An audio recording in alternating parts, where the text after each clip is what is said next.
And we're live. Hi everyone. Hi Tim, I Hope. How are you? I'm not too bad. I'm good, thank you. How are you? So good. I'm so happy to meet you, Hope, after kind of meeting you online and reading a little bit about you. I want to read your bio a little bit as we introduce you to our audience. Hope is an author, a multi-award-winning mental health campaigner, founder of Dump the Scales. She's a public speaker and a member of Charter Speakers. She's also a runner. So thank you for being here, Hope.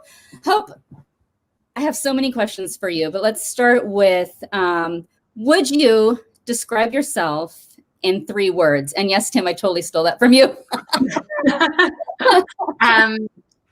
Sure. So, campaigner, driven, and a bit of a fighter. Yeah, I think it helps to be a fighter if you're a campaigner, really. Yeah. Otherwise, it could be like you're not going to get anywhere. So, what are you fighting for?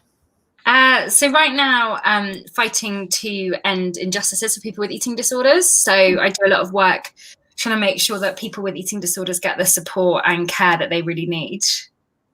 Okay. Oh, well, go ahead, Tim. I'm stealing your question. Go ahead. But I suppose there will be some people who, I mean, I think everybody thinks they know what an eating disorder is, but could you kind of define, without spending a whole hour talking about what you mean by eating disorder and how common are they in the general population? Yeah, so an eating disorder is an unhealthy coping mechanism where you use food as a form of coping with life and what's going on. So there are various types of eating disorders, so anorexia, bulimia, binge eating disorder, and people will fall kind of into various brackets, but quite often people will fall into a bracket of eating disorders that isn't really specified into one of those kind of set criteria. Across the whole population, there are literally millions of people struggling. So in the UK, there's 1.6 million. I think in the US, there's over 10 million people struggling with eating disorders. But that doesn't take into account all of those people who are kind of struggling but haven't yet been diagnosed. Yeah. So, yeah, I mean, I think the fact that there's so many diagnosed people with so they can have such high estimates suggests that it's quite a big problem. Can you tell us a little bit about the Dump the Scales campaign that you? Yeah, sure. My campaign to Dump the Scales is all around changing eating disorder diagnosis. So basically just trying to make sure that everyone gets the support. So right now, when you think of someone with an eating disorder, a lot of us will immediately think of a white teenage girl who is extremely underweight. And my whole campaign is around actually trying to make sure that people know that you don't have to be stick thin to have an eating disorder, but actually you could be any size, any shape and still be struggling with food. But yeah, at the moment, if you're not fitting into that kind of neat little box, you can't get any support. And within the UK, this is a massive issue. So in the UK, people get turned away from the NHS on a day-to-day basis. But actually also in America, it's a massive issue as well. And people there aren't getting the right support, which means they can't get the right insurance. And it basically, across the whole world, it's just creating this really vicious cycle of people who feel so trapped and unable to access any kind of support. Tim just put up access to your, it looks like your website and your hashtag. So if our audience goes on and clicks with their phone. This is to the change.org petition.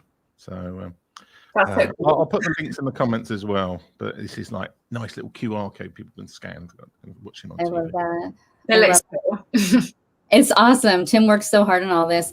Hope, tell us your inspiration in becoming an advocate and starting the Dump the Scales campaign. So I guess, the reason I started it is I have my own lived experience of living with an eating disorder. So I developed anorexia when I was about 12, 13 years old, lived with it kind of secretively for about 4 years and ended up eventually being admitted to hospital where I spent a year in recovery, kind of got discharged, managed kind of all right for 8 years and then relapsed. And it was when I relapsed that I tried to access support. But because I wasn't underweight, I wasn't able to. And as soon as I started speaking up about like eating disorders and what I'd been through, there was just so many people that kept kind of staying behind after sessions, people emailing me, telling me that they'd been through something really similar. And I was doing this talk for a charity actually, and someone in the audience was like, what are you going to do about this? And I was like, I don't know. And then I was like, I probably should do something. And it was after that I was then like, right, I need to really work out what I can do to really crack this. So yeah, the campaign kind of launched from that. And if I'm honest, like when I launched, I had no real plan around it. Definitely don't recommend doing a campaign like that. But I think I just thought the whole thing would just kind of flop and no one would be interested in it. So kind of, yeah, gradually it kind of picked up momentum, and I had to really start to think, actually, what do I really want to happen? How can I get there? And although it's like, it has been really fun, I think it can get frustrating at times, kind of campaigning on stuff, because people don't always see it as an issue and people don't really understand it a lot of the time. So you're constantly kind of feeling like you're nagging to try and get people to understand about eating disorders, particularly when you're talking to the government and stuff. Yeah. I mean, I see from looking at the site that you've got over 100,000 people, 106,000 people have signed the change.org petition so far. So definitely doing well. How are you working directly with the government in affecting change? So when the petition launched, I started working with probably 5 or 6 MPs who had like a real interest in eating disorders. And with them, we then put forward various debates. We put forward an early day motion in Parliament, so trying to get like as many MPs as we could to sign that and back that. And the whole focus of that was on early intervention. And then from there, it's just been about trying to engage with the right people. And to be honest, like it's been slightly frustrating in places. So about a year and probably a year ago now, they had another minister for mental health who was really backing the campaign, really loved it, really got mental health. And then they had the cabinet kind of reshuffle, and the new minister for mental health just isn't really interested in eating disorders. So I kind of feel like sometimes with the government, it's like going back to square one when you get somewhere and then suddenly there's a whole reshuffle and you're like, right, I've got to start from scratch again. So yeah, it's mainly just, I guess as well, like kind of trying to brief them and trying to get them to understand the issue. And actually this morning I launched like a new section on my website where people can go onto a map and fill in what they've been through, what they've experienced. And I'm hoping from that actually I've then got more concrete evidence that I can literally just be like to the government and to basically everyone, this is an issue, whatever you're saying, it's still happening. Yeah. Tim, I'm pausing for your, so I don't take over. We have pasting our website into the comments. I'm pausing in case you didn't, so I don't take over here. You can see it's the live show by the fact that we kind of. I love this. I didn't want to keep talking if you had a question, but Hope, if I'm a young person or a parent of a young person and this is a struggle for me, what is your message, or where can I find hope or help? So I guess my message would be is to go and try and access that support. So if you are someone who's struggling yourself, or you know someone who is, or you're supporting someone, the first thing to do is to go to the GP. Once you've gone to your GP, work out how you can have a direct conversation with that person that you're worried about, work out how you can talk to them about what's going on, and then come up with a plan of action around it. And within that, it is about looking online for various support. I think at the moment, kind of services across the entire world are really, really stretched. And wherever you live, it can feel really difficult to get that support that you need, whether it's insurance issues, whether it's because you can't afford it, whether it's because there's just not the provision in place. And there is really, really good support online in some places. So I think it is always worth looking online. And then I think as well, like something that always really helped me was just like trying to remember my motivations for wanting to get well. So trying to kind of just stay fixated on actually, yes, this feels really hard at the moment, but actually over time, this will start to get better. This will start to feel a bit easier. And holding on to that really, really helps. And within that, just making sure you have people that you can talk to and talk really honestly to. I think particularly with COVID, like we have seen this massive increase with people struggling with eating disorders.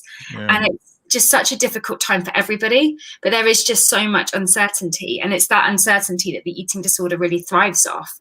And it's like in those moments of uncertainty, it's like trying to work out how you can, as an individual, feel a little bit more in control of it, how you can look outside the box of just that eating disorder and keep looking outward. And by doing that, it will then help you to just push yourself a little bit further forward. Yeah. So, yeah, you were saying you were in the hospital for a long time, weren't you, with anorexia? How do you think that experience has changed you as a person? And is it mainly for the positive, or has it changed you in other ways? Really good question. So I'm very regimented and routine in everything I do. So I'm one of those really annoying people that when my alarm goes off in the morning, I'm pretty much immediately out of bed and dressed and eating my breakfast within about 30 seconds. Just because I think spending a year in a mental health hospital, you have such a structure to your day. You have to stay on top of the timings and everything as well. I think the positive, obviously, is that it did save my life. Like if I hadn't gone in there, I don't know what would have happened to me. And in that sense, I'm really, really grateful for it. It also helped me to learn to talk about my feelings and my emotions and to process things that were going on. But I think the negative is that eating disorder treatment is very one size fits all. It's all about refeeding people if you've got anorexia to get to a point, and you don't always tackle all of that emotional stuff going on. It also doesn't equip you to deal with the real world. So like you are in hospital, you have your meals at set times every day, you're very kind of regimented in that. And so when you finally leave hospital, you're really institutionalized. And I think for me, like when I left hospital, definitely, and for the first couple of years at least, it was actually quite negative because I had to have my meals at the same time every day. I only ate certain foods. I was very kind of set in that structure. And I think a lot of people really struggle with that actually, and really struggle with that side of things. And I think as well, like probably the other thing is, like I'm one of 5, and when I went into hospital, I really struggled to go in because I felt like my mum didn't love me as much as everyone else. And I felt like maybe no one really cared as much about me, which is why I was in the hospital. And obviously that wasn't the reason at all. But actually, when you get put in an institution like that, then you start to kind of think of all of this stuff. And I think kind of ever since I was in hospital, probably my relationship with my mum has been very different than what it was before. Hope, you wrote a book that I'd love to hear more about. Can you tell us the name of the book, one, and where we can find it, and a little bit about it? Yeah, so my book is called Stand Tall Little Girl, and it's all about my recovery. So kind of documenting from kind of when I was born, right up through the things that caused my eating disorder, and then kind of my recovery. And then I write a bit about my relapse, and then also reflect a little bit on actually what it's like to be a mental health campaigner when you've got your own mental health issues. And it's written in a way where, yes, I do talk a lot about actually what helps me get to that better space. And these are the various things that really helped, but also just being really real that actually I'm still in an ongoing state of recovery. And whilst I'll never let myself get unwell again, I still have to kind of manage it and kind of be proactive and kind of keeping myself in that safe space. How was that process in writing the book? Was it a healing process for you? Was it hard to get into those places? Yeah, a bit of both. So I found it really tiring. And ended up kind of like locking myself away for a couple of days to really write and get kind of a load of it done. But yeah, definitely therapeutic. There were bits of it that I was writing and then I'd look back and be like, oh, I'm so pleased I'm not like that again. And I think it also made me realize how far I'd come. I think quite often, like when you've had a mental health issue, or even probably most people, like we never really stop and think, oh, we've done really well. Like we've got this far, like we've managed this much. And I think for me, it gave me that chance to do that as well. I'm definitely pleased I've written it. And I think just like also for me, like journaling is like really therapeutic. So having like the chance to just journal your whole life was really helpful. Yeah. So, can you, I don't want to go into anywhere too sensitive, but can you go into a little bit about what you think caused your eating disorders in the first place? Was that a particular set of events, or was it a more general thing? So I'd always struggled with my emotions and kind of processing things. And I'd always been a bit of a fixer in my family. So I'm the middle child of 5 of us. And I've definitely always had that role as someone who does fix everything that's going on. And growing up, life had been quite difficult. My family were quite dysfunctional, a lot of arguments. My older brother would often run away from home, and I tried to fix all these situations. And a combination of that, and I was also sexually abused when I was about 12, 13 years old, and didn't tell anyone about what had happened, and felt really embarrassed and really ashamed about it. And when it ended, the man just went off, got married. So it was kind of like I was left with all of these emotions that I didn't know where to go with them. I didn't know who to talk to, how to talk about it. And so for me, that's when the eating disorder really started. And I think at first it was more like a bit of a distraction. Like I'd go out maybe in the evenings and I'd feel a bit rubbish about things, and it would distract me by getting me to think about food and calories. But then over time, the more I restricted and the more exercise I did, the better I felt. And with my anorexia, it pretty much felt like I could just switch off every single emotion that I didn't want to feel, kind of numb all of that stuff going on, but also at the same time giving me more of a sense of control over those things that I just couldn't fix and didn't know how to fix. Yeah. We have quite a few youth workers watching, and I'm wondering, what would you say to the youth workers that might be watching, as far as what they can be aware of, what we all can be aware of, and what to look for with someone who's struggling?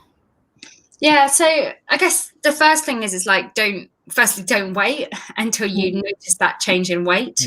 I think quite often with eating disorders, we wait until we see someone who maybe is visibly really underweight or visibly overweight, and we then start to think, oh, maybe that weight changes because they've got an eating disorder. But if we wait that long, it's like all of those patterns of behavior are really ingrained. So I think the other things to look out for first is that kind of change in diet habits, change in exercise routines, people who are constantly putting themselves down. So people with really low self-esteem.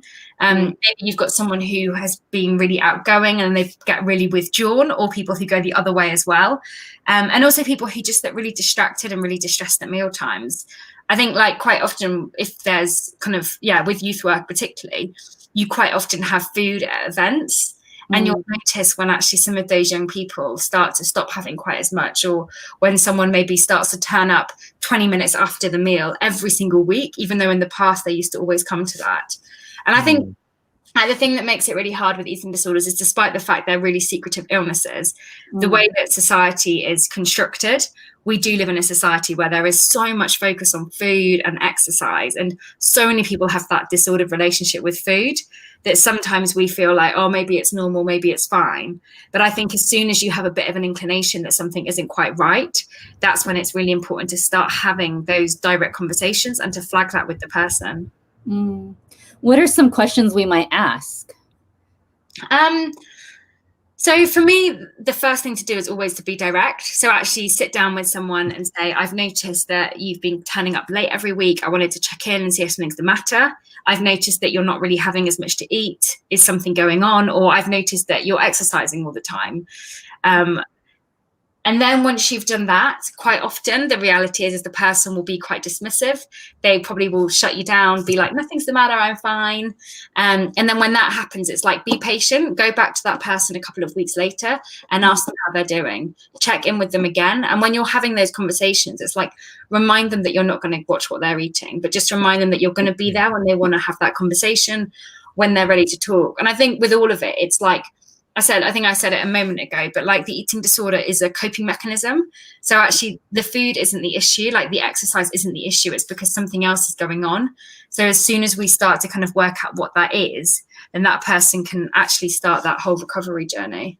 And I think actually just one more thing, I think as well, like creating an environment where people can talk about it and feel able to talk about it. I think, again, with eating disorders, we're all so afraid of getting it wrong. We're so afraid of offending someone, of saying the wrong thing. And like, we just need to not be as afraid of that.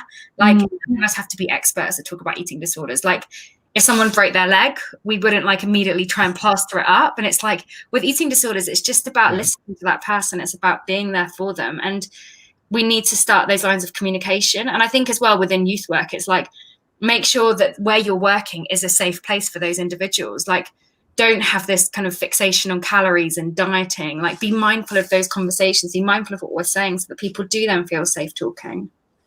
How safety is such a huge word, and it's such an important word. Can you expand upon that a little bit more? How can we create those safe spaces? So I think for me, the safe space would be normalizing the conversation around mental health. So making it a place where people can talk really honestly about their feelings. We feel safe talking about if we've got a headache or a sore throat, but yet we don't feel like we can take ownership or feel safe saying, oh, I'm having a really bad day today, I'm having a really bad body image day. And I think within those places of safety, we also need to make sure that individuals feel like they're being heard. And I think that, again, is really difficult, and particularly difficult at the moment because there's so many people talking about mental health. There's so much stuff out there, particularly with COVID, and everyone's feeling different things. And it's so good that people are talking. But for me, a safe place is actually where people can come and talk about things and then be listened to and be really heard within that, without that fear of judgment and without a fear that people are going to not want to hang out with them or not want them to come back. So I've asked this to a few people on a few shows over the years about various things, but if, like, tomorrow, let's say, Boris Johnson put you entirely in charge of all the mental health hospitals in the UK, what kind of structures, or what would you change? What is the ultimate aim of your campaign? What does the right environment look like for you in terms of mental health in general, but obviously you're specifically about the eating disorder part? So I think for me, it would be a massive focus and push on community support. So actually stopping people coming into hospital and having the right community support in place. So whether that's community nurses, whether that's mental health nurses, and making sure that actually when you have someone that presents with any kind of mental health issue, they aren't judged on their appearance, they're not judged on their weight or whether they've washed their hair, things like that, but actually they're judged on how they're feeling that day. I would then make sure that when within that, there are also the right pathways in place. So if you have someone who maybe is having a really bad day and they go to A&E, instead of them just getting discharged back out into the community, actually what support are we putting in place for that person there? What understanding is there? Are GPs and A&E staff and nurses and even receptionists, like, is everyone having some training around mental health so that they can spot those signs when someone comes in? And I think as well, just making sure there's always that follow-up plan in place. Quite often with eating disorders particularly, you get refed, you then get discharged, and then people just assume that everything's fine and that once you leave treatment, you're just back to normal. But actually, we need to be checking in with these people. We need to be following up with them and helping them to reintegrate back into the community, reintegrate in the way that they can go for dinner with their friends, go to restaurants, go clothes shopping, all of that stuff that we don't even think about. So I think, yeah, I definitely would probably revamp the entire thing and change up a lot of it. And yeah, massively focused on connecting with schools as well in the area. So making sure that schools have proper education on all mental health, because I think the more we do that, the more likely we are to then spot those signs early on in the individuals and then give them the skills to really manage it, actually. I'm going to ask a little bit deeper question because I'm very intrigued by this, and I've gone through like my own healing process, and I know a lot of people who have gone through different healing processes with mental health. What did healing look like for you? And I know it's a journey, but what did it look like for you? I think for me, it's about being heard and processing things and then having complete freedom from it. And I think quite often with healing and with recovery as well, we look at a very kind of straight upward mold, and we don't take into account those dips and those troughs. And I think throughout life as well, like with healing, you will go through different things and you'll need to heal again. So I know when I went into hospital, I didn't heal with any of the abuse or any of that stuff that I'd been through because I wasn't ready to. And I only started that whole kind of process of healing with that about 3 years ago. And I was at that point, I was obviously ready to tackle it and ready to talk about it. So I think for me, it is like healing is a journey, like you said, and it will have its ups and its downs. But at the end of it, that end goal is to just be able to, be free from kind of food and restriction and stressing about it, but also free to respond in a way that you want to respond. And when you're in a situation, if you want to react in a certain way, like feeling like you can without feeling guilty, without feeling kind of trapped in it. And yeah, just being able as well, I think, just to speak up and say what works for you. The power of using our voice, maybe the power. Did you find something in some kind of strength in being able to use your voice doing this campaign? Was there anything relatable to that in being something powerful in being able to use your voice and being an advocate? Yeah, definitely. And I think for me, it's a massive part of my journey as well, and my whole recovery journey, like having the space to talk and speak up about this. And not only that, but I think it reminds me to kind of keep focusing on my own recovery and my own healing within that. Because I think if I wasn't well, I couldn't do what I do. So I'm constantly trying to, like strive to be better, to be more well in my recovery, and to kind of keep focusing on that, I think. Yeah. But I think it's really hard, isn't it? Like healing from anything, whatever someone's been through, it does feel really challenging at times. And I think particularly if you're working through things and you don't feel like you're being held in the right way as well. How important is it to find a support system, a good support system? So I think it's vital, if I'm honest. And I think I'm extremely lucky because I've found my own support system around me. But I also know that when I was younger, I didn't have that. And spent most of my childhood not talking about anything that was going on, not showing my feelings, just not being able to. And I think for me, it's been challenging at times to start to talk about things with people that I know really well and really open up like that. But for me, it is like you show a little bit of vulnerability, you kind of put your foot in a little bit in relationships, see what happens. And if you get that support back, or you get that kind of that empathy back, or you get listened to, you're then able to give a little bit more next time. And I think that's, for me, is how I work out my support network. And I also think within my support network, it's not like everyone is there to talk about my feelings and my emotions. Like people in my support network, their role is to distract me, or to go out to the pub when we're allowed again, and all of that sort of stuff. And so everyone will have that different role. And I think that's okay. And I think that's also important. So this leads me to ask Tim if you have another question, but I have a fun question now, because you said it's important to have people to distract you. What do you do for fun, Hope? Oh, that is a good question. And I guess probably two things. So the first thing is I go out on my bike, which probably doesn't sound that fun to some people, but going out on my bike with friends is always really enjoyable, actually.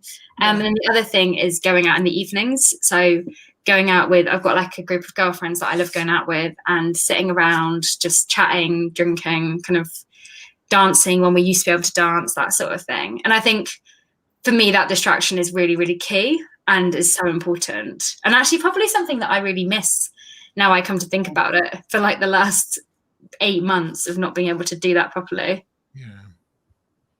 I was going to ask a question about like how you cope, because the lockdown in London is quite different. Well, in the UK, it's quite different from in the US.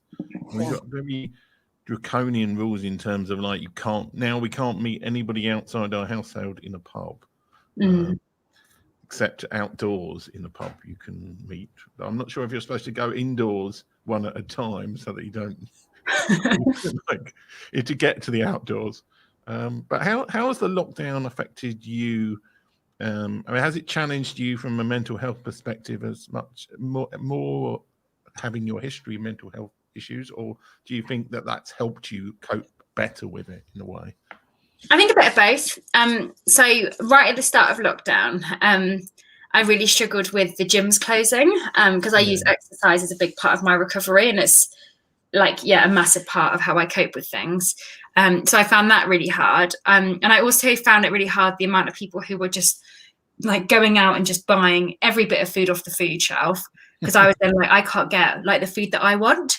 And for me, I do still have foods that I call safe. So foods that I eat that don't stress me out or make me feel guilty, kind of those types of foods. And so for the first couple of weeks, I kind of did struggle. And I had moments when I found it really difficult, where I cried a lot, where I shouted a lot. But I also then think that, like you said, like because I've been through kind of mental health issues before, I knew what I had to do to get back on track with it. And I knew how to get back on track with it when I was starting to struggle again. And in that sense, I had such a strong foundation in my recovery that I was able to go back to that. But it's been interesting. And I think like even things like Christmas, when you've had an eating disorder is just like a complete minefield and a massive generalization. But a lot of people with eating disorders absolutely hate Christmas. And I would probably put myself into that camp. And it means that actually now there's all this uncertainty around Christmas. And it's like you're trying to be totally chilled out about it. But at the same time, I know that I'm probably slightly more snappy and a little bit more argumentative because I'm slightly worried about what is going to happen. And although I've worked out like my various options for Christmas, you're still not sure that any of that is going to happen.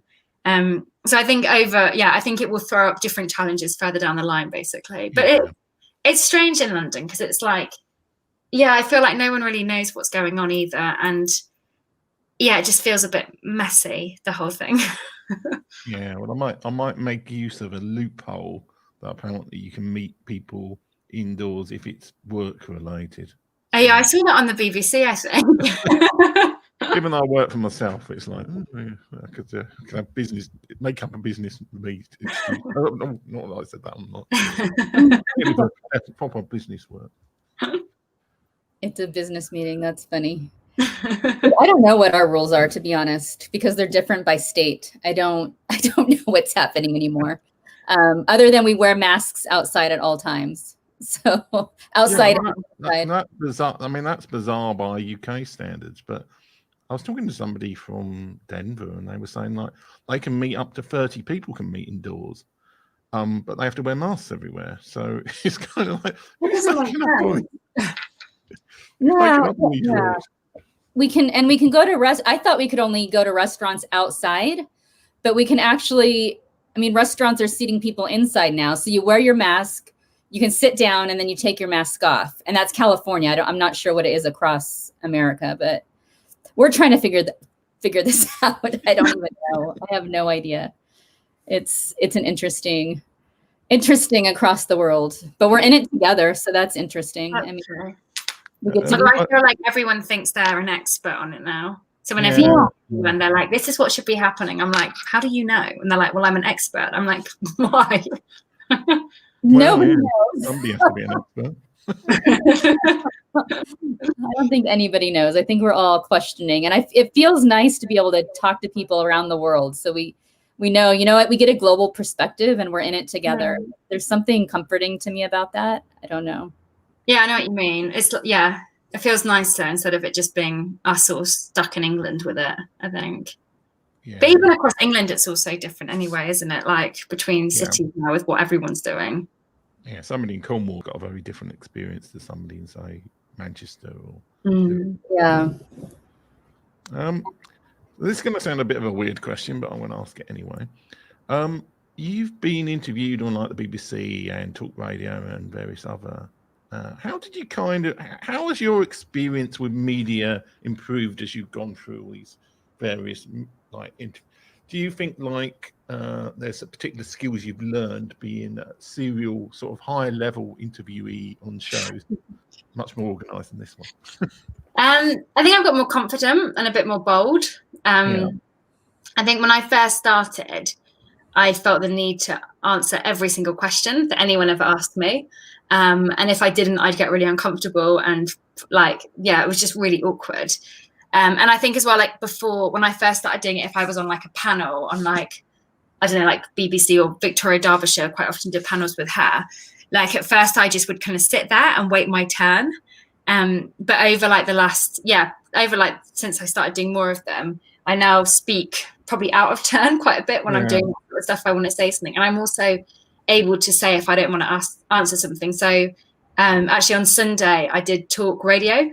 And the presenter asked me what my BMI was at my lowest weight, which is something that, firstly, you should never ask anyone what their weight is. But when someone's had an eating disorder, it's like you should just never ask that. And all of the journalists know that you should never ask that.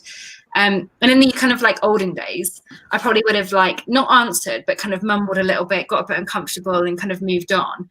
But this time around, I was like, I'm not answering it. And then he then asked me why. And I felt able to actually be like, this is why I'm not answering it, and explained it to him. And he probably didn't really care when I explained why. But for me, it was like, actually, I've got to a state now where I feel like, yeah, I can be a little bit more bold when stuff does bother me. And if someone I feel like is being quite rude about it. So you mentioned, like we're all talking against each other now. But are there any other things as well as that BMI reference that you really get upset with people saying to people? Well, even at like a topic, what kind of topics should people not be talking about with people with eating disorders? Or is there any kind of, I don't know what the word you would say, not red flags, because that's kind of a different thing, but no-go areas that it's not wise to talk about, really? Yeah, so I think main ones are like food generally. So kind of like portion sizes, calories in food, dieting. And I think that everyone in society, those conversations are really frustrating and quite boring, but we still do it a lot. So yeah, anything like that. I quite often hear people say things like, oh, I wish I had anorexia and then I'd be really skinny. And I'm like, really? Like, that's not what it is. Like, it's not fun. It's awful. And then I think as well, commenting on people's foods is like a no-go again.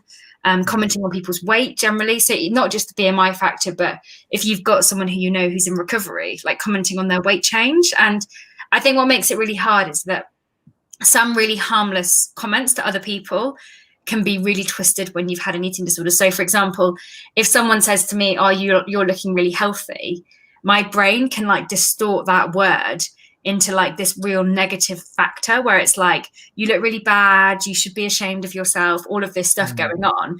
And it's ridiculous because it's just a harmless word. But when you've had an eating disorder, your brain just does stuff like that. And I think just kind of general things like when people say that having an eating disorder is a choice and you should just start eating. And it's kind of like, if it was as easy as that, we'd probably all be fine.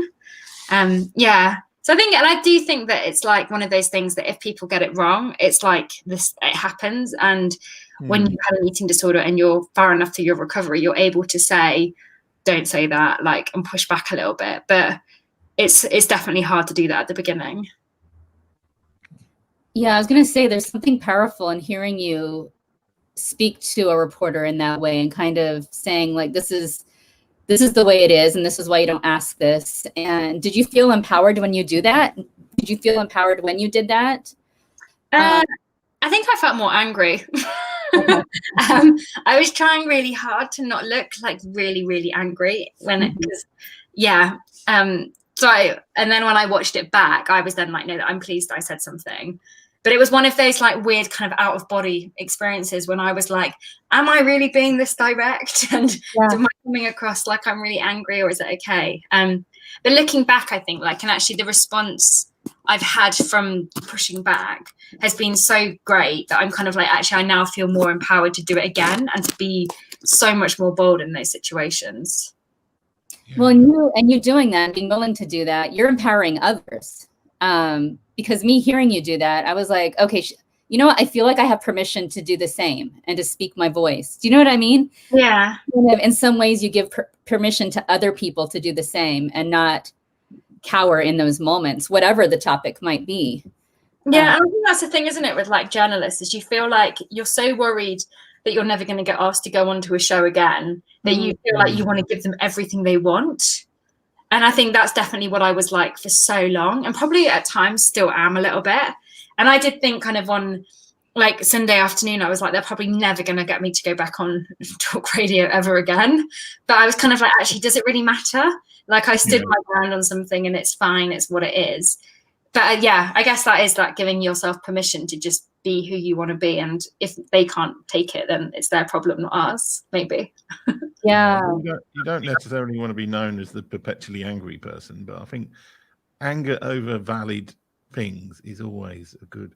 I mean, the trouble is we have a habit of feeling guilty about being angry, I think, because anger does show feel like a lack of control, but when it's justified, I think it's something that people but yeah, I think people are really, I mean, I'm always frightened of showing anger, but it's because you feel like, oh, well, you're going to lose control and all the rest of it. But actually, sometimes you need to, because otherwise you just end up repressing it, and then you just end up storming with a big knife and attacking the person over the in a socially distanced way, of course.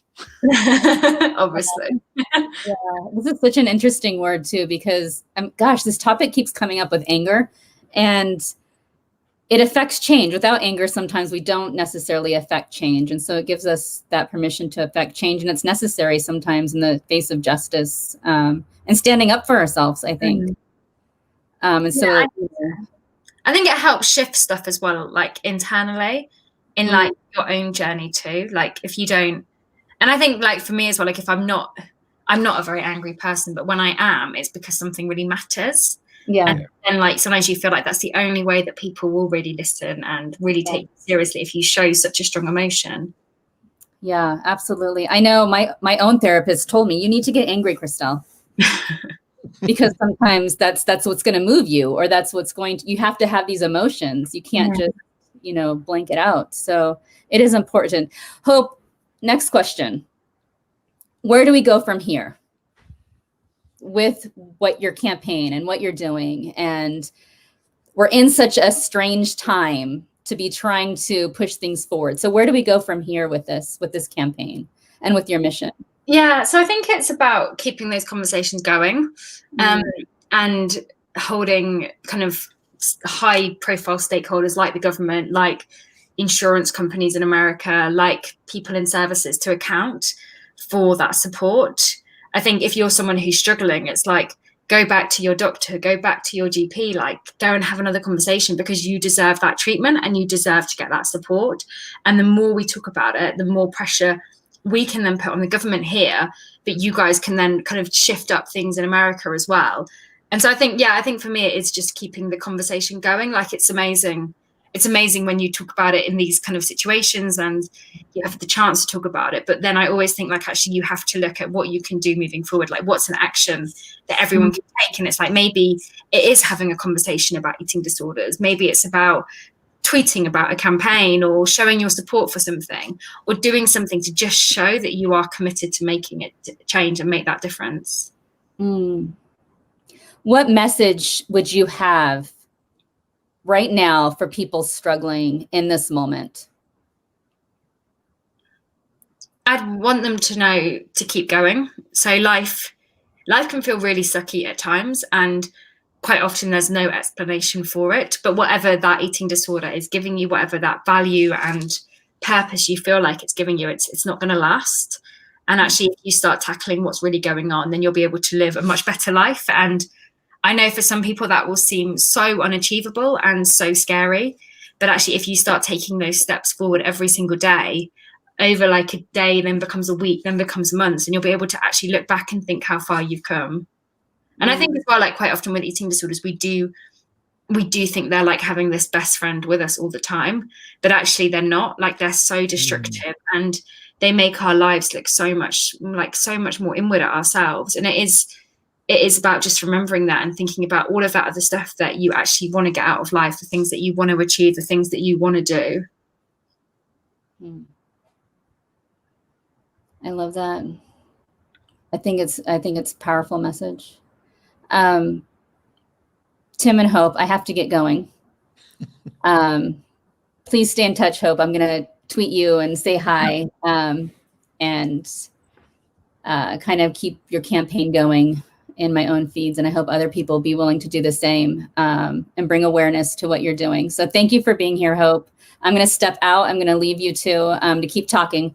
But thank you so much. And it was a privilege to chat with you. Cool. Thank you. It's lovely to meet you. Of course. So I've been thinking, what can we talk about for a quarter of an hour? I think something that would interest some people, well, it interests me anyway, so hopefully the listeners will find it interesting. What experience do you think, in terms of if somebody was launching a campaign for some generic topic, so I don't know, not the Marcus Rashford kind of, but it's sort of old people in hospitals needed better food or something along those lines. Where would somebody who was starting a campaign, what advice have you got for somebody who has a particular topic and wants to launch a campaign? Or, I mean, what were the things that you would do differently if you were starting just a generic campaign about something? Yeah, so I'd probably research first to see who else is doing stuff in that space, and see if there's anyone that I might want to work with if there is some overlap. I then look at those people that I want to influence. So whether that's kind of MPs or local councillors or kind of managers in care homes or even kind of local services generally, make a list of all of those people and work out for each person what the key messaging is. Once I'd done that, I then have the overarching campaign message. So for me, with Dump the Scales, it was eating disorders and not about size or shape. Something really simplistic that like everyone in society, whether they've had an eating disorder or not, can understand. And then I would start to gather case studies. So making sure that I had a case study for probably every single part of the country so that I could then approach local press, local media and local kind of MPs or councillors to be like, actually, this is an issue that's happening in your area. And then I think as well, making sure that I launched it at probably like a pivotal moment. So I launched mine randomly in July, but actually like looking back, I probably should have launched it in Eating Disorder Awareness Week, which is in February, which at the time just felt like so far away, but actually looking at those key moments and then also being like, actually, if I do it at that stage, what collateral can I have? Like what things would really help push the campaign, whether that's like videos explaining the campaign, whether that's people chatting about the campaign or whether it's like banners and whatnot as well. So these like this list of people who are like MPs and various celebrities and notaries, how are you getting in touch with them? Are you using social media, or are you writing to them, or are you going round to their sort of local surgery thing for MPs? How are you making that first connection to them? So always emailing first, and then seeing who comes back to me. And then trying to maybe meet with a couple of them who seem really interested, and then looking at their own sphere of influence once I've done that. So like knowing that, say, one MP is an interest in eating disorders, then looking at who else in her or his party will also have that interest. Once I've done that, can then target those ones and get that first MP to make the introductions to the other ones, and going round about it that way. The other thing that I did in Parliament, which worked really well, was I did a photo call where basically I just invited every single MP to come and have a photo taken with the logo, which sounds so basic.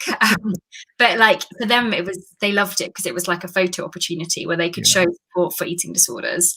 And for me, it meant that I had a little bit of FaceTime with them to talk about the issue.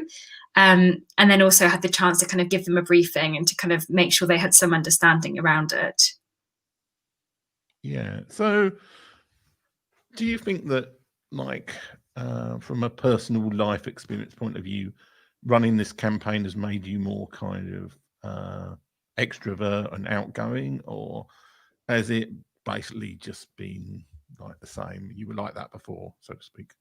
It's definitely made me more confident. And I think like even just confident to kind of, like always having an answer for pretty much everything, which is good. It's interesting that in my work life, I'm very confident and very outgoing and just very kind of like ballsy in what I do. And I don't mind about taking a risk or embarrassing myself if something goes wrong. But in my personal life, I'm very different to that and very closed. So it's kind of that, I think for me, that's been probably the biggest thing that I've noticed with the campaigning is as my work life gets more confident, my personal life kind of just stays where it is. And why do you think that is? I mean, have you given that any thought? Do you want to change that balance, or do you like having the split there and kind of like you have your home persona and you have your work persona, so to speak? I think I'd like them to be a little bit more overlapped. I'd probably cope better if they were more overlapped, I think. But yeah, I don't know why it's happened. I guess maybe it's easier to shut off kind of feelings and emotions in your workplace, which I don't think that's the most healthy way of doing things. But I think maybe that's partly what it is that it's easier to kind of pull yourself together, so to speak, and go out and do something and then come home and kind of not feel quite as good all the time. But I do think that over time, what I'm hoping for anyway, is that they'll connect more together and they won't be as split as they are. Yeah. Have you always been based in London, or you from other places and you moved to London? I came from Watford and I've been in London my whole life, basically. Yeah, I'm from Bristol originally. Oh, I moved to London 8 years ago, I think. Yeah, which is nice. I'd probably like to move back to Bristol soon, I think. Yeah. Well, they're on like tier 1, I think. Yeah, that's probably part of the appeal. Everything's just fine there. Just get out of London and it'll be okay. So, I think we've mentioned this before, and unfortunately my overlays are for free people, so I can't put the QR code up again. But where can people find out about you, and what can they do to help your campaign dump the scales? So on social media, just Google my name, and I should come up. My campaign is, like you said, Dump the Scales. And the best thing to do is to sign it, to share it across your social networks, to share it with people that you think might be interested. And then at the moment, I'm gathering a lot of stories for more evidence. So on my website, there is also a tab, which is like a map of the UK, and you can just fill in kind of your experiences of eating disorder services, whether that's people that you care for, whether that's yourself directly. And yeah, I'd say that's probably the best thing to do. And then, just keep signing. I think quite often with petitions, we don't always see the point of signing them because we're like, one signature is not going to add anything. But actually, if everyone keeps adding a signature and sharing it, then it helps to keep that momentum. And then it means also for me, I can then put more pressure on the government and on services to actually make sure something has changed. And the people that presumably people without eating disorders can sign that petition. Do they have to be from the UK, or can they be from anywhere? Yeah, so they can be from anywhere. Anyone can sign it. I think, it's definitely not just for people with eating disorders, even though the campaign is around that. It's for everyone. And I'm sure that probably everyone will know someone who is struggling with food as well. Well, it's been great to have you on the show, and I'm going to play the outro music, hopefully, if I can find it. And yes, that was a great interview. It was great to have you on the show. No, thanks so much. Then I'm going to say goodbye to everybody, and I'm rubbish at this on my own. Let Crystal usually do this. So. Thanks for everybody watching and people watching the replay.